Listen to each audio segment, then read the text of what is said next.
Alors, Shavua Tov, on est parachat Chayei Sarah, 5785.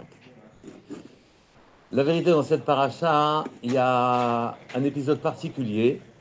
C'est quand Abraham cherche pour Yitzhak sa femme et qu'il envoie Eliezer pour pouvoir rencontrer l'élu de Yitzhak. Et donc, il y a des psukim ici. Vous savez, vous connaissez toutes les péripéties. En vérité, Eliezer a fait une promesse, a pris sur lui pour dire, Eliezer a pris sur lui de se dire que celle qui aurait le plus de chesed, ce serait sûrement la femme destinée de Yitzhak.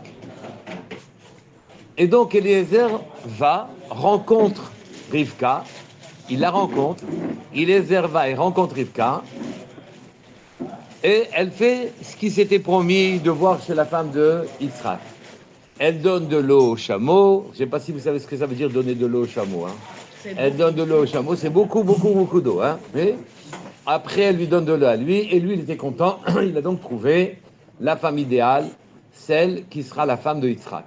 N'oubliez pas hein, que la femme de Yitzhak, c'est Abraham, lui, il a ouvert le canal du peuple juif. Yitzhak, en ce qui le concerne, il est en train de poursuivre, donc on est en train de créer le peuple juif. Donc la femme de Yitzhak est extrêmement importante, incroyablement importante, d'accord? Et donc ça y est, il lui a donné les cadeaux, il sait qu'il a trouvé la femme de Yitzhak, et voilà qu'on a maintenant deux psukim qui sont un peu étonnants, qui paraissent presque inutiles, d'accord? Je vous les lis, regardez dans le Chumash, Chafet, ou les Rivka Ach. Et à Rivka, il y avait un frère. La Rivka, elle avait un frère, ou Shmo Lavan, et le nom de ce frère, c'est Lavan. Vayarotz Lavan. Et Lavan s'est mis à courir Elaïch, vers Eliezer, oui, Hachutza à l'extérieur, Elaïn, vers la source d'eau. Vers la source d'eau. Donc, elle est arrivée, et il est arrivé à l'endroit où il devait rencontrer Rivka. Et quand il a rencontré Rivka, oui, et qu'elle a accepté les cadeaux et qu'il sentait qu'elle allait pouvoir la donner comme femme à Yitzhak, à ce moment-là, le Passouk vient et me dit, et Rivka, il y avait un frère. Donc ça y est, la famille rentre en jeu, oui. Elle avait un frère, ou Shmo Lavan. Et le nom de ce frère, c'est Lavan. Vayarot Lavan, El Haïch. Et Lavan s'est mis à courir vers l'homme. Un rousse à l'extérieur et la haïn à la source. Vahi Kirot est un Ezel. Et voici que quand il a vu les bijoux, dans la main de Achoto, de sa sœur, et quand il a entendu les paroles de Rivka, Achoto, sa sœur, les morts en disant, comme ça il a parlé à moi, Haïch, cet homme-là, Vayavo Elaïch, il vient vers l'homme, vers Eliezer, Veine Omed à la Gmalim, et voici qu'Eliezer était debout à la Gmalim, au-dessus des chameaux, à la haïn, au-dessus de la source. Alors naturellement, on est passé très vite. Regardez encore un petit peu, j'ajoute un passou. Je vais relire, hein, ne vous inquiétez pas. Vayomer bo Baruch Hashem. Alors il a dit, Lavan, quand il a vu Eliezer, il lui dit, Bo, viens, Baruch Hashem. Béni, Baruch Hashem, excusez-moi, Baruch Hashem, béni de Dieu. Lama ta'amod bachous. Pourquoi tu restes à l'extérieur? Et moi j'ai nettoyé la maison Abaït ou Makom Lagmalim, il y a un endroit pour les chameaux. Je reprends cette psukim. Où les Rivka Ach, et Rivka avait un frère. Ou Shmo Lavan. Vous savez tous que Lavan c'était le bandit du siècle, le mafieux de l'époque. C'était le frère de Rachel. Le frère de Rivka. Le père de Rachel. Ouais. C'était la même personne. Oui. Ah bon? Oui. Oui. Le frère de Rivka, peut-être le père de Rachel et Léa. C'est une génération après. D'accord? En tout cas, on est en train de constituer le peuple juif. D'accord? Où les Rivka Ach. Rivka avait un frère. Où Shmo Lavan, et son nom c'était Lavan. Vous savez, normalement, comment on reconnaît un tzaddik et un rachat dans la Torah?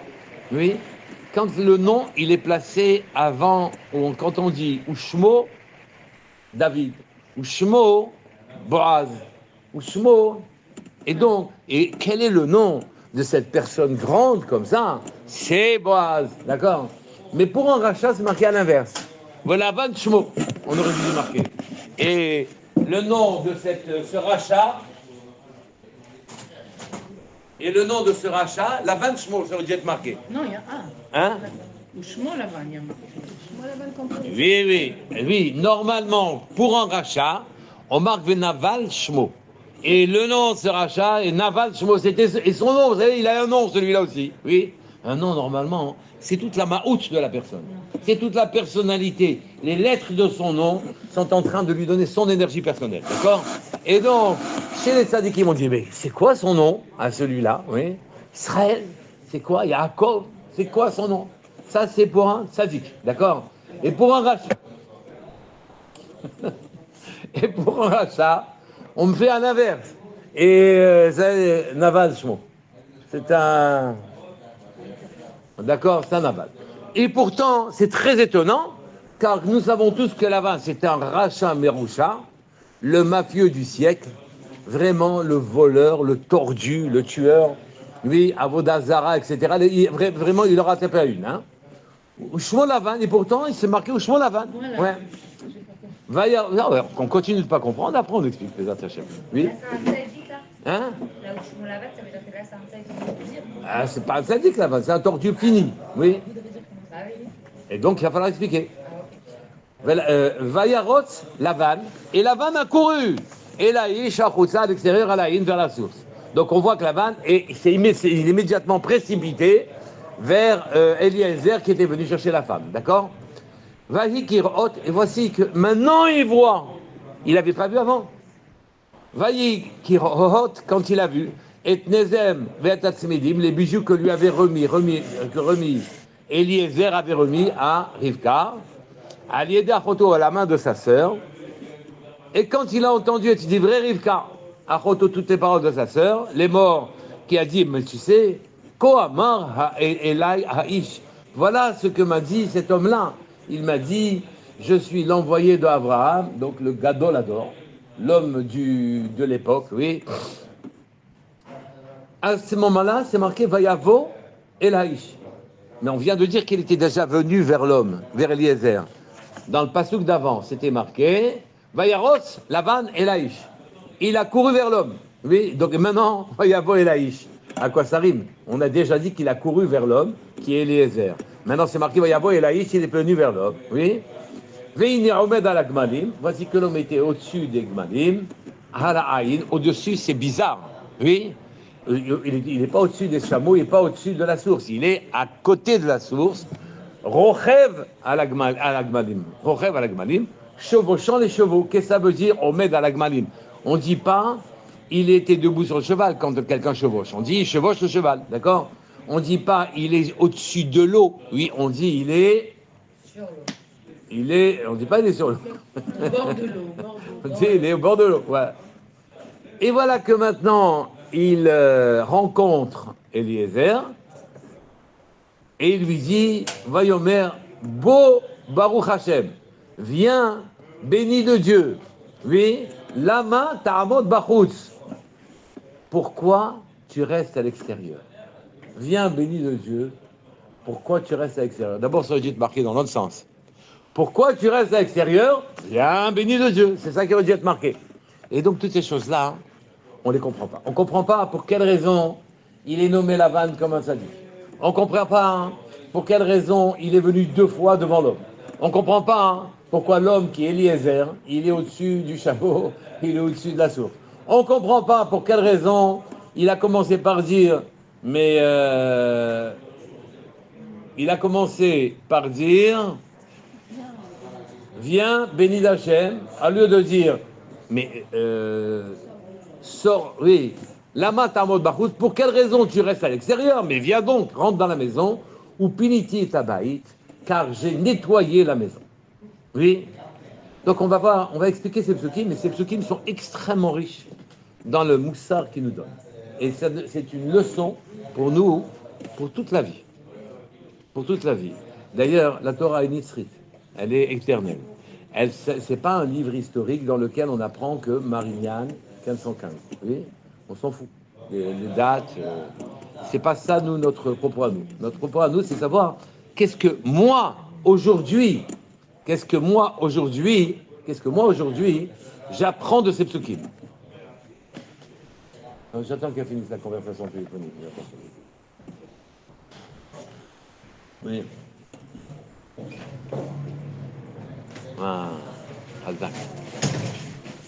et donc, ici, on se retrouve avec une série de questions sur des psukim qui paraissent totalement anodins, qui nous enseignent rien du tout. Oui, on se demande à quoi ça rime, et il va falloir trouver une explication. Je répète encore une fois. Oui, Rivka a reçu les bijoux de la main de Eliezer. Rivka sait qu'elle a envie d'être la femme de Yitzhak, le fils de Abraham. Et l'envoyé, c'est Eliezer pour demander la main de Rivka. Et à ce moment-là, elle a reçu les bijoux, elle a quasiment accepté, et on a deux psukim bizarres. À Rivka, il y avait un frère dont le nom était Lavan. Oui, dont le nom était Lavan. Or, Lavan est un rachat. Ça aurait dû être marqué dans l'autre sens. Ça aurait dû être marqué ou Lavan, Shmo. Et Lavan était son nom. Et pas, comme c'est marqué dans ce passage, où Shmo Lavan, c'est le nom de Lavan. Il est allé, Vayaros, il s'est mis à courir, Elaïch, vers cet homme-là, oui, vers Eliezer. Le frère de Rivka a vu sa sœur en belle compagnie de Eliezer. Il s'est mis à courir vers Eliezer. Après, il a entendu qu'il lui a donné des bijoux. Il a entendu ce que la fille a dit d'Eliezer, ou plutôt ce qu'Eliezer avait dit à cette fille-là, à Rivka. Oui. Et cette fois-ci, encore une fois, Vayavo Elaïch. Il y a une deuxième venue. C'est quoi cette deuxième venue? Oui. À quoi ça rime cette deuxième venue? Il a déjà couru vers Eliezer, oui. Et lui, Eliezer se trouvait au-dessus du chameau, oui. Et enfin, il y a un pasouk terrible. Vayomer, Bo Baruch Hashem. Vayavo, Bo Baruch Hashem. Oui. Je confisque les téléphones la prochaine fois. Vayomer, Bo Baruch Hashem. Il lui a dit, mais viens donc, béni de Dieu. La main t'a amod bachutz. Ça aurait dû être l'inverse. Pourquoi tu restes à l'extérieur? Mais viens donc, entre béni de Dieu, j'ai nettoyé la maison. Ici, ces psukim qui paraissent presque inutiles, totalement anodins. On aurait su le nom du frère de Rivka, bien après, ça aurait rien changé. Qu'est-ce que ça peut nous faire qu'il a couru 2 fois auprès de Eliezer? Pourquoi son nom est le nom qui est présenté comme le nom d'un tzaddik, alors que c'était un rachat meroucha? Et enfin, qu'est-ce que c'est cette histoire? Pourquoi tu restes à l'extérieur? Rentre à l'intérieur. Je vous explique. Où la Rivka, Shmo Lavan. À Rivka, il y avait un frère dont le nom était Lavan. Encore une fois, quand c'est un tzaddik, on dit Ushmo Boaz. Ici, c'est marqué Ushmo Lavan, comme si c'était un tzaddik. Oui, et quel est le nom de ce tzaddik? Shmo David. D'accord? Shmo Boaz. Shmo. Peut-être parce qu'il se comporte comme un tzaddik, c'est un ramaï. Lavan, c'est un ramaï. Oui, mais dans la Torah, on s'en fout. Ici, dans la Torah, elle est parfaite, la Torah. Elle va pas retenir, j'ai compris, elle va pas retenir les stratagèmes d'un ramaï et les marquer en tant que comme un tzaddik. Donc il faut comprendre. Oui. Ici, encore une fois, on va voir, mais attention, je vais expliquer. Alors, Esav, on appelle ça un action. Non, Esav Shmo. Et c'était le nom, ces 3 lettres, Aïn, Shin, Vav, c'était le nom de ce rachat. Donc c'est dans l'autre sens quand c'est un rachat. Ici c'est marqué Ushmo Lavan. Et son nom c'était Lavan. Comme son nom c'était Boaz. D'accord? Et donc vous avez dit que le nom aussi c'est la Mashmaout. Lavan c'est Gamken. Blanc. Alors il y en a qui disent 2 choses. Soit Lavan il était blanc parce qu'il était très pâle de peau. D'abord un peu diaphane comme ça. Un bonhomme bizarre, oui. Il y en a qui disent Lavan, c'est le pire des hypocrites. Il s'appelait Blanc-Bleu. Quelqu'un qui s'appelle Blanc-Bleu, il faut s'en méfier. Et donc, il s'appelle Ushmo Lavan. Pourquoi on nous laisse supposer que c'est un tzaddik? Puisque quand on dit, et le nom, c'est un tzaddik. Alors qu'à l'inverse, quand c'est un rachat. Et le Or HaChaim HaKadosh y répond. Parce que juste après, vous avez l'explication. Ushmo Lavan, Vayarot, Lavan, et Lavan a couru, et Laïch s'est mis à courir vers Eliezer. En Achoussa à l'extérieur, et Laïn en courant vers la source. Il a vu que sa sœur avait un kirouv d'Ahat, était proche d'un étranger, et donc ça ne lui a pas plu. Il est sorti pour en quelque sorte s'occuper de sa sœur. Oui, s'occuper de sa sœur, c'est plutôt que s'occuper de l'étranger. Oui, s'occuper de l'étranger pour ne pas laisser sa sœur dans des mauvaises mains. Et donc, dans cette attitude-là, il a été un tzaddik. Je continue. C'est marqué, oui, c'est pour ça que c'est marqué juste après. Vahi kirot anezem. Donc il n'avait pas vu. Il n'avait pas encore vu les bijoux. Vahi, et alors qu'il est sorti à l'extérieur pour pouvoir renvoyer Eliezer, oui, pour le repousser. Vahi kirot et anezem. Il a vu les bijoux et Atzmidim à la main de sa sœur, et il a entendu ce qu'elle a entendu. Alors il y a une deuxième venue vers l'homme. Oui, c'est pour ça que c'est marqué une deuxième fois. Vayavo Elaïch. Il est allé à l'Ish. Alors qu'on vient de dire qu'il a couru vers l'homme. Maintenant on dit il est allé vers l'homme. Oui, et c'est la raison pour laquelle ça, ce que je vous ai donné, c'est le pshat du Orach Chaim. Mais en vérité, dans Rashi, on dit tout de suite, il a été très attiré par les bijoux que Rivka a reçus. Et comme c'est un homme qui vole, qui aime la richesse, etc., alors là, la deuxième venue, la première venue, c'était pour s'occuper de la réputation de sa sœur. La deuxième venue, là, il a couru. La deuxième venue, alors c'était pour seulement, il a vu les bijoux, il s'est dit, ouh, il y a des affaires à faire avec celui-là, on va peut-être le tuer et ramasser tout l'argent. Oui? Donc c'est la deuxième venue. Je reprends. Je vous relis le passage. À Rivka, il y avait un frère. Et son nom était Laban, comme si c'était un sadique. Vayarot Laban, il a couru vers l'homme à l'extérieur, vers la source. Et quand il a vu qu'elle portait des bijoux, oui, et qu'elle lui a expliqué tout ce que cet homme-là lui a expliqué, qu'il était l'envoyé d'Abraham, le gars de l'Ador, qu'Abraham cherchait une femme pour son fils, alors il a regardé les choses sous un autre œil. Pas de la même manière. Il s'est dit, il y a sûrement du business à faire avec celui-là. Il est riche comme Crésus. Il faut que je lui prenne son argent. Vayavo Elaïch. Et il est venu vers l'homme. Traduction, il est venu vers l'homme pour le tuer et lui prendre sa fortune. Car Lavan était un rachat. La première fois, il est venu pour se débarrasser d'un intrus qui importune sa sœur. La deuxième fois, il est venu parce qu'il a été attiré par l'or et l'argent. Et donc il voulait le tuer pour lui prendre son argent. C'était un homme qui s'en paraissait pas de scrupules. Hein. C'était un tueur, un voleur, etc. Mais il est en main dans la Gmali. Mais quand il a vu Eliezer avec sa stature imposante et qui, par un shem à Mefourash, comme ça disent les Chachamim, il était au-dessus des chameaux et qui pouvait porter un chameau en s'amusant comme ça, oui, il s'est dit, on revient en arrière, d'accord? On revient en arrière, à la Haïn, et donc, voilà, ici vous avez les psukim. Mais je voudrais maintenant réfléchir avec vous. C'est marqué Ushmo Lavan. Normalement, ce Ushmo Lavan est réservé à un tzaddik. Si on voulait souligner que Lavan était un rachat, le pasuk aurait dû dire Velavan Shmo. D'accord?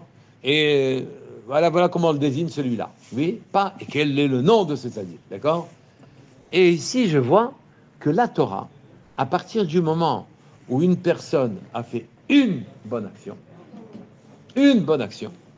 ce moment-là, hein, son étoile s'est éclairée, son mazal a changé, sa lumière est différente, oui, à telle enseigne que finalement, la Torah a témoigné qu'à ce moment-là, quand il a voulu sauver la réputation de sa sœur, il est devenu un tzaddik.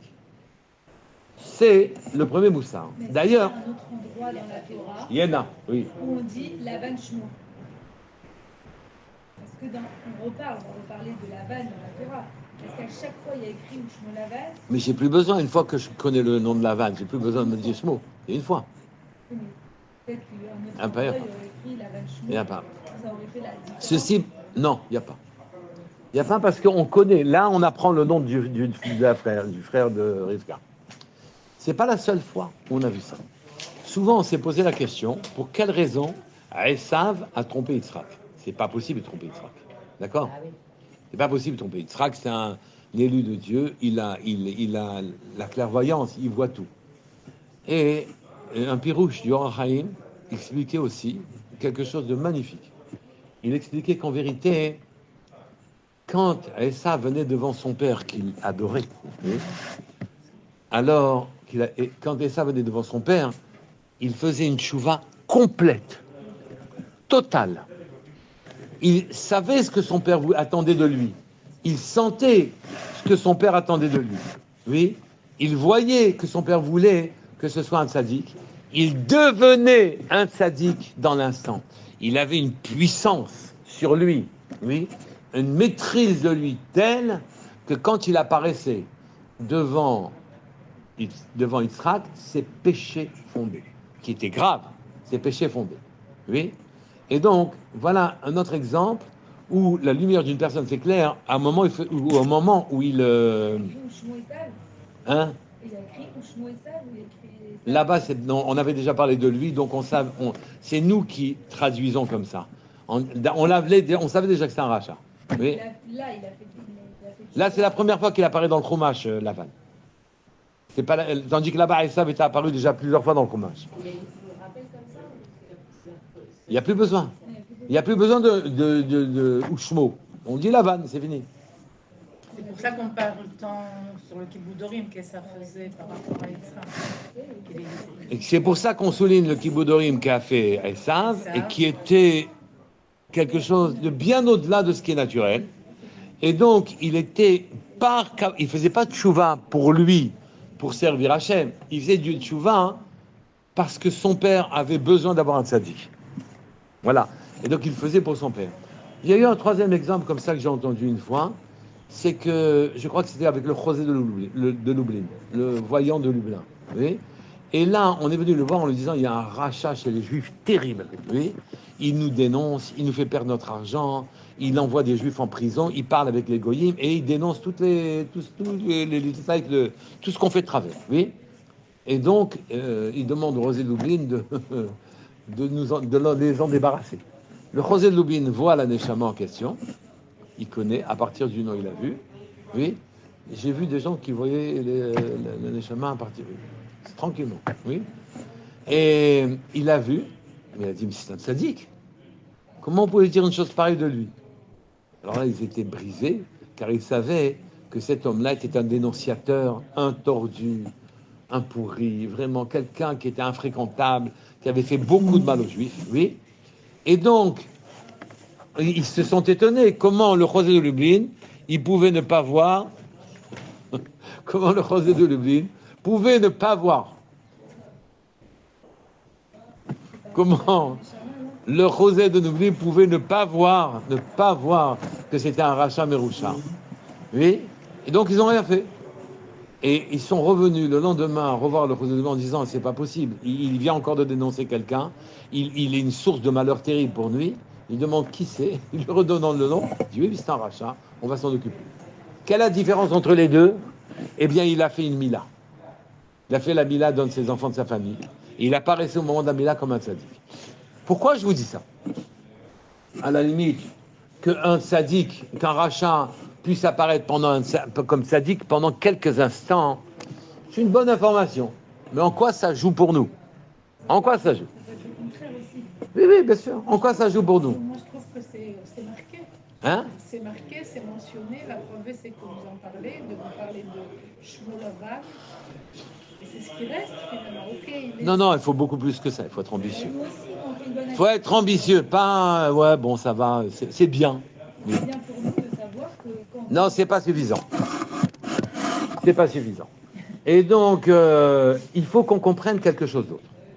C'est que l'acte, le geste le plus insignifiant, il a couru en réflexe pour la réputation de sa sœur. Vraiment, il n'y a pas eu une seconde de réflexion. Ça a illuminé son âme au point qu'il devienne Ushmo Lavan. Oui, il devient un tzaddik. Ça veut dire qu'en vérité, le moindre de nos gestes, il influe sur notre spectre lumineux, sur notre neshama, et quasiment instantanément. Oui, alors que nous avons tendance à penser. Oui, bon, moi je suis plutôt un tzaddik que plutôt un rachat, oui, et que donc les petites fautes que je commets, oui, elles sont insignifiantes au regard de ma lumière et de ma neshama et de mon nefesh. Elles vont pas me toucher. Il s'est rien passé. Qu'il se passe quelque chose chez un rachat, je comprends. Mais chez quelqu'un de bien, oui, il va rien se passer. Oui. Et donc, on vit notre vie en morse. Un trait, un espace, un point, un espace, un trait, un espace, un point, deux points, un espace, deux traits, etc. Et on monte et on descend, on ne s'aperçoit pas qu'en vérité, on perd de sa lumière, on gagne de sa lumière, on perd de sa lumière, on gagne de sa lumière. Et il y a quelqu'un qui a raconté qu'il fallait 8 minutes pour faire chauffer une bouilloire. Mais il la faisait chauffer 5 minutes, il l'enlevait du feu, puis 4 minutes après, il la remettait sur le feu, il la faisait chauffer 5 minutes, il l'enlevait du feu, puis 5 minutes après, il la faisait chauffer 5 minutes, il l'enlevait du feu. Résultat, la bouilloire n'était jamais bouillante. Elle faisait jamais bouillir l'eau. Et donc l'eau ne bout pas. Et la raison pour laquelle nous, les tzadikim, gmourim que nous sommes, oui, on n'arrive pas à pouvoir externaliser quelque chose de profond chez nous, c'est qu'on se dit, bon, c'est vrai, ce que j'ai fait, c'est pas un petit lachonara, c'est pas grave, ça va pas atteindre ma neshama, ça va pas faire baisser ma lumière, oui, ça va pas toucher le profond de mon âme, oui. Oui, chez le rachat, quand il fait un péché, évidemment, ça doit le toucher tout de suite. Ou quand il fait une bonne action, à contrario, par contraste, alors à ce moment-là, sa bonne action le fait monter. Mais moi, je ne suis pas concerné par ça, sachez que c'est faux. Tout ce que l'on fait, instantanément, augmente notre lumière ou la fait baisser. Et c'est comme ça, c'est ni chaud, ni froid, ni chaud, ni froid, qu'on n'avance pas. Je vous ai déjà donné l'exemple de la porte de Poniovitch. Oui, la porte de Poniovitch, elle fait 7 km par jour, oui, mais elle ne bouge pas. J'ai calculé, oui. 3000 personnes rentrent, 3000 personnes sortent. Donc elle bouge 6000 fois par jour, fois 3. Oui, 6 fois 3, 18 000 fois par jour. Elle fait le quart d'un cercle de 2 mètres. Le cercle d'un 2 mètres, c'est pidé. C'est-à-dire 2 mètres, ça fait 4 mètres, fois 3, 7. Oui, le quart de 8, allez, le quart de 8, c'est 2. 2 fois 8000, 16 000. 16 000, ça veut dire, elle fait 16 km, la porte de Poniovitch tous les jours, oui, mais elle ne bouge pas d'un millimètre. Pourquoi elle ne bouge pas d'un millimètre? Parce qu'elle n'a pas pris conscience que tous ces actes sont effectifs, que tous ces actes sont profonds, et que chaque acte, il est soit une mitzvah, soit une avéra. Il n'y a rien de faire. Et à ce moment-là, celui qui prend conscience de ça, il fait attention aux détails, et surtout, il essaye d'avoir quelque chose de linéaire, oui. Il est un tzaddik une minute, l'instant d'après, avec sa pensée ou sa parole ou son geste, il est un peu rachat, bien que globalement, c'est un grand tzaddik, il n'y a pas de discussion dessus, oui. Bien que globalement, la bouilloire, elle a bouilli, oui, elle a bouilli, elle n'a jamais bouilli comme il fallait, mais elle est toujours un peu chaude, oui.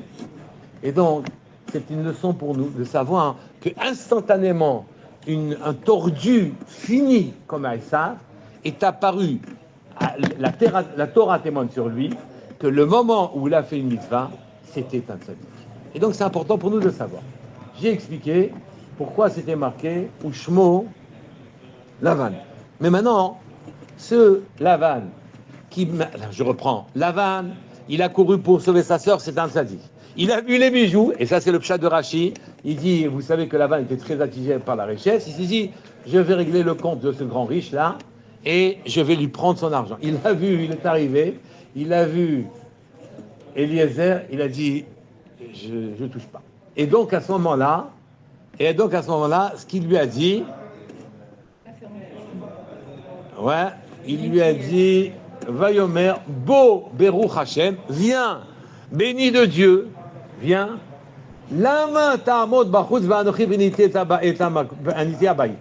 Pourquoi tu restes à l'extérieur? Moi j'ai nettoyé la maison. Le pshat, pachout, le sens littéral, c'est j'ai enlevé de ma maison toutes les idoles. Attention, les idoles, elles fonctionnent. Ne croyez pas que les idoles ne fonctionnent pas. C'est-à-dire que je vous crois donner à des gens qui n'ont pas d'accès à la divinité et de dépasser la strate naturelle pour pouvoir faire des choses étonnantes. Pour ceux qui font d'énormes efforts pour dépasser leur nature. Mais ce n'est pas pour nous. Nous, c'est avec Hachem qu'on dépasse notre nature. Et donc, il a nettoyé les idoles, il dit, tu peux rentrer. Mais, on ne peut pas s'empêcher de poser une question. Oui. C'est marqué sur ce Vayavo Haïsh Habaïta, Bo Baruch Hashem, viens béni de Dieu. Pourquoi tu restes à l'extérieur? On dirait une formule de politesse. Vraiment, ça n'a pas sa place dans la Torah. Une formule de politesse. Si jamais vous aviez supprimé ce pasouk, il n'aurait rien manqué à l'intelligibilité du texte. Rien du tout. Lui enlève le pasouk, il lui dit, mais pourquoi tu restes à l'extérieur? Rentre donc. Oui. Qu'est-ce qui manque si j'enlève ce pasouk? Rien du tout. Donc ce pasouk est en train de nous enseigner à nous quelque chose. Enseigner à nous quelque chose, ça veut dire que la Torah qui est éternelle, elle m'enseigne à moi aujourd'hui, à Ranana, quelque chose. Qu'est-ce qu'elle m'enseigne? À nous tous, hein, pas à moi seulement. À nous tous. Mais qu'est-ce qu'elle enseigne? Hein? Quoi? Non, qu'Hachem. Oui, et alors, c'est une information qui m'apporte quoi? Bien sûr que Lavan, il connaissait Hachem. Mais il faisait quand même son idolâtrie. Mais quelle est la leçon? C'est quoi la leçon? Eh bien, la leçon, elle est la suivante. Il faut s'éloigner de ce genre de personnes, peut-être. C'est sûr qu'il faut s'éloigner des Rechaïm. C'est sûr, mais là, quand on dit... mais ça, j'ai pas besoin d'un pasouk. Au contraire, il a dit rentre. Oui. J'ai débarrassé de l'idolâtrie, mais c'est quand même comme une malcodette. Oui, comme une... Hein? Qu'est-ce que m'apprend ce pasouk? Et comment je vais l'utiliser dans ma vie tous les jours? Alors les Chachamim disent c'est comme ça. Vayomer Bo Baruch Hashem, c'est pas Eliezer, c'est pas Abraham, c'est Hashem. Bo Baruch Hashem, lama ta'amod bachutz. Pourquoi tu restes à l'extérieur? Alors il faut savoir qu'Akadosh Baruch Hu, quand il a créé le monde, quand il nous a créés à nous, il a fallu qu'il se retire de l'endroit, d'un certain endroit dans le monde. Et donc il a fait un point, et autour de ce point, il a laissé un espace. Oui. Et dans cet espace, il a permis une manifestation atténuée de sa lumière, de telle sorte qu'on puisse exister. Car si jamais il est là où il n'y a pas de place pour rien d'autre. Oui, il n'y a pas un homme qui peut tenir dans la lumière d'Hachem. Il est là, c'est fini, d'accord? Donc, il a laissé un espace. Un espace, ça se dit halal en hébreu. Halal, l'espace, oui. Halal, c'est la même gematria que Chaim.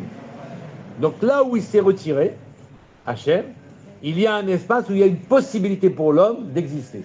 Et d'avoir une conscience personnelle, d'avoir un quant à soi, de pouvoir être un compagnon pour Hachem, se retourner et être un compagnon pour Hachem. Il existe et il est un compagnon pour Hachem. Naturellement, il a laissé une trace. La vie que nous avons dans cet espace qui est vide apparemment d'Hachem, quand on dit qu'il a créé Yesh Me'ayin, le monde, il a créé du néant. Aïn, c'est du rien, donc du néant. Oui. En vérité, c'est pas que c'est le néant. Il a créé, Hachem, le monde d'un endroit, Aïn, dans lequel on n'a aucune asaga, dans lequel on ne sait pas ce que c'est. Et c'est pour ça qu'on appelait le rien. D'accord? Le rien, le néant. Et donc il a créé le monde en se retirant, en n'y laissant qu'une trace. Cette trace permet la vie. Mais en tout cas, permet la vie en ce sens que pour qu'il y ait une vie dans un endroit où il y a Hachem, encore faut-il que la lumière d'Hachem soit considérablement atténuée. D'accord? Qu'elle soit contractée. Et donc, il s'est contracté autour d'un point central. Pourquoi central? Pourquoi un point central? Pourquoi un rond central? Pourquoi un globe? Les étoiles, c'est des globes. Pourquoi? Qu'est-ce que ça représente pour vous, un globe? Hein? Pour dire, pour vous... Hein? Non, pour l'instant, non. C'est le point, c'est l'endroit où il y a tout l'univers. Oui. Pourquoi un point? Pourquoi rond? Pourquoi des planètes rondes? C'est pour dire qu'en vérité, je vous le dis... Hein? Ben non, dans un monde, au contraire, la sphère, c'est la chose la plus finie qui puisse exister. C'est que tous les points de la sphère, subissent exactement les mêmes influences de la centralité. Subissent exactement les mêmes influences, c'est-à-dire les mêmes lois s'appliquent à tout le monde. L'univers, il est hein? Oui, il est ovale. Ouais. Il est ovale.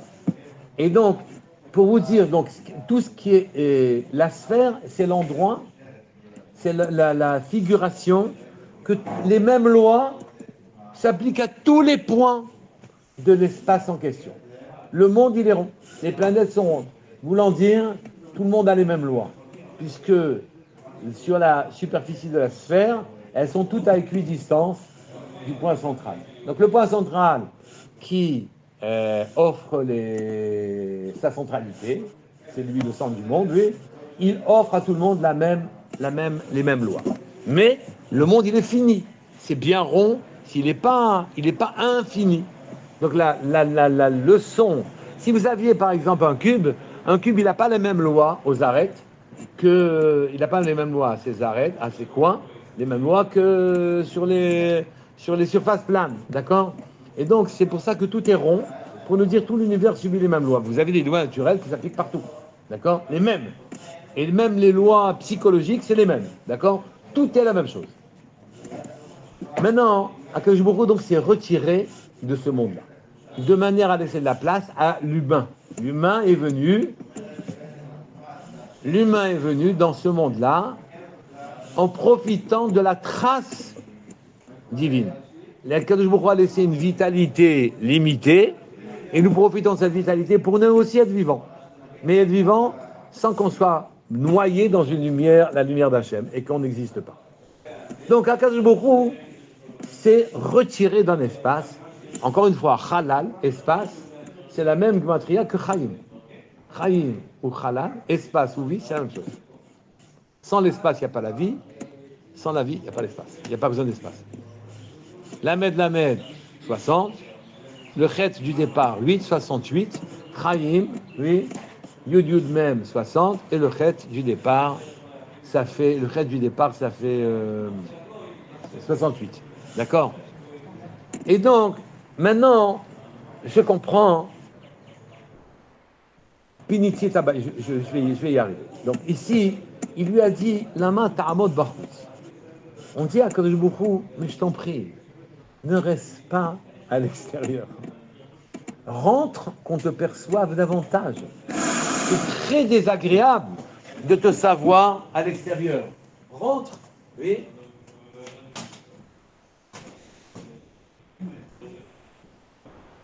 C'est très désagréable de te savoir à l'extérieur. Rentre dans le monde, qu'on te voit. Pourquoi on ne te voit pas? On demande pendant notre prière, c'est de dire, écoute, manifeste, sans me détruire, oui, manifeste-toi. Si jamais ta lumière s'impose à moi, j'existe plus. Fais quelque chose, que tu sois plus visible, plus perceptible. Tous ces hommes-là, ils ont quand même besoin d'une perception, d'une conscience plus élargie de ta présence. Ils ont besoin de te sentir davantage. La raison pour laquelle ils font des fautes, oui, parce qu'ils ne sentent pas que tu es là, oui. Hein? Non, pas la vanne, il dit ça. La vanne, il a demandé à Eliezer de rentrer dans la maison. Eliezer, oui, qui était maudit puisqu'il était un descendant de Ham, ouais, et que donc il est devenu béni par le seul fait qu'il s'était soumis à Abraham Avinu. D'accord?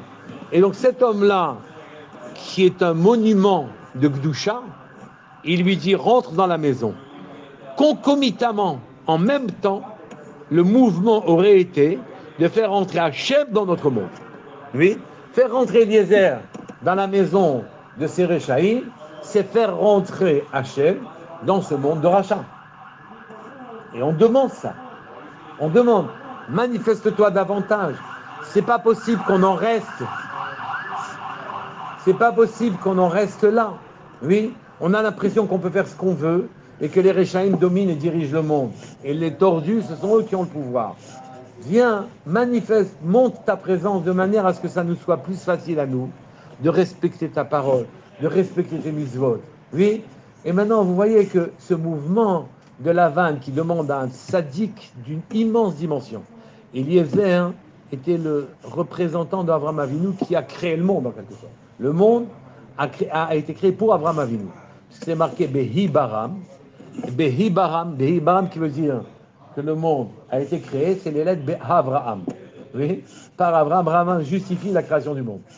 Et donc, L'envoyé d'Abraham qui lui ressemble, oui, il lui a demandé rentre dans ma maison, j'ai nettoyé la maison. Il n'y a plus de mauvaises idées dedans, rentre dans la maison.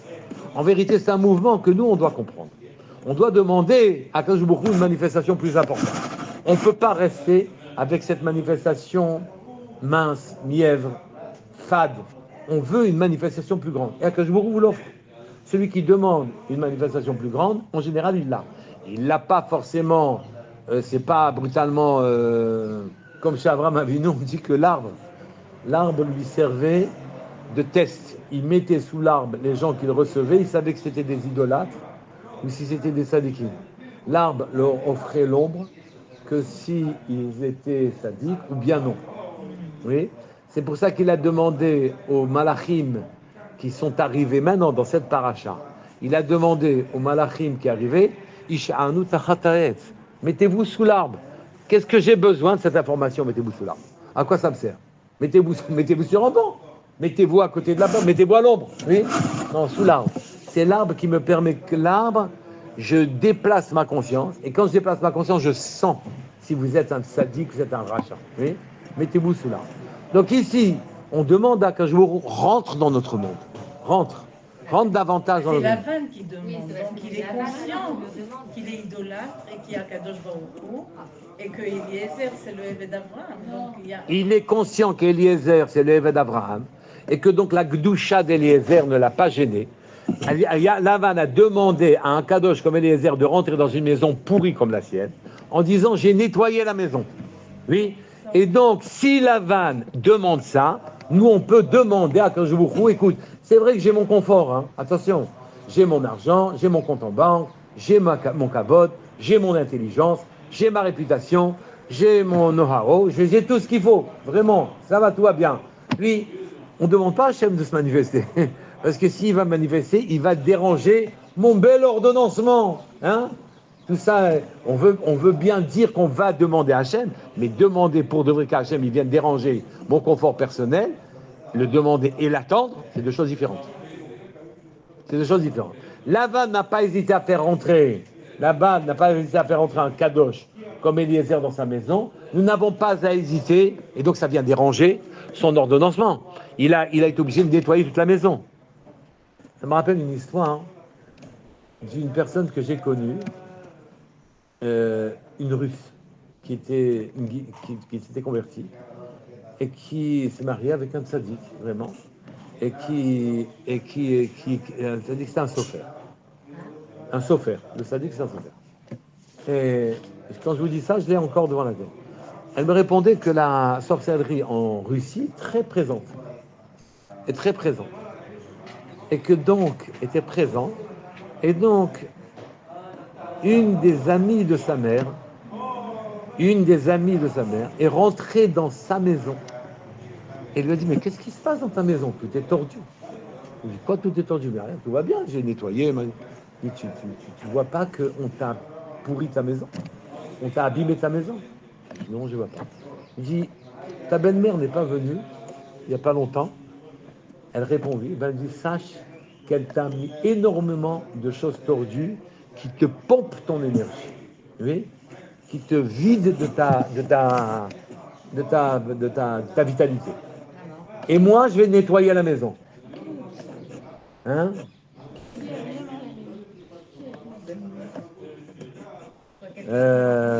Une amie d'une femme qui s'est mariée avec un chauffeur, oui, a dit à sa mère, à la mère, ta maison, la mère de la fille en question, voilà, a dit ta maison.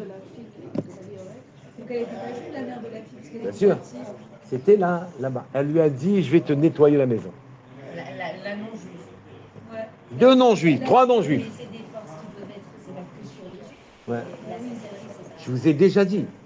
Et en vérité, il y a une possibilité pour les peuples de la terre d'accéder à une spiritualité extrêmement liée à eux. C'est-à-dire, nous avons, même les corps matériels, ont un noyau spirituel. Et donc, celui qui sait exploiter les noyaux spirituels de ces corps matériels a à sa disposition des kochot supplémentaire, d'accord? Maintenant, c'est pas à nous, notre Inyan à nous. Nous, on travaille pas comme ça. On sait que ça marche comme ça. Et donc, elle lui a nettoyé, l'ami de la maman en question, a nettoyé la maison.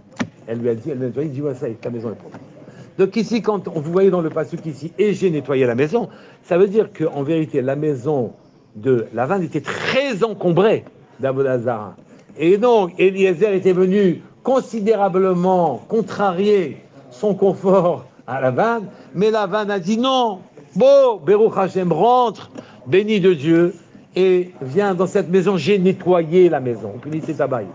J'ai nettoyé la maison. Il a nettoyé de toutes les idoles qu'il a. Pourquoi il savait pas qu'il allait arriver, Eliezer?